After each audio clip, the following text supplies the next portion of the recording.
আমাদের বাংলায় কিছু শব্দ রয়েছে যেটা প্রথমে রস্যিকার পরে দীর্ঘিকার বসে। যেমন ধরো শারীরিক বানটা খেয়াল করে দেখো, প্রথমে দীর্ঘিকার তারপর রস্যিকার।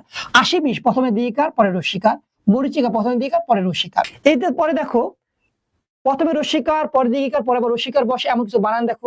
বিভীষিকা, হ্যাঁ প্রথমে রস্যিকার পরে দীর্ঘিকার পরে রস্যিকার, প্রথমে রস্যিকার পরে দীর্ঘিকার পরে আবার রস্যিকার, তাই না? এরপরে দেখো আমরা বলছিলাম প্রথমে রস্যিকার পরে দীর্ঘিকার পরে রস্যিকার পরে আবার দীর্ঘিকার।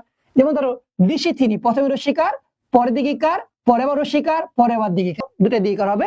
সমীচীন দেখো ডাবল দীর্ঘিকার, মনীষী ডাবল দীর্ঘিকার, ভাগীরথী ডাবল দীর্ঘিকার, জীবনী ডাবল দীর্ঘিকার। এরপর দেখি আসো আমরা চারটা রস্যইকার। নিরিবিলি দেখো চারটা রস্যইকার আছে, অপিনীতি চারটা রস্যইকার আছে, ঝিকিমিকি চারটা রস্যইকার আছে। মুমূর্ষু বানাটা দেখো, প্রথমে রস্যকার পরে দীর্ঘকার পরে আবার রস্যকার। এরপর দেখো মুহুর্মুহু শব্দটার মধ্যে চারটা রস্যকার রয়েছে, চারটা রস্যকার রয়েছে। শব্দগুলো তোমরা একটু মনে রাখতে পারো, ঘুরে ফিরে এগুলোই তোমাদের পরীক্ষার মধ্যে আসে।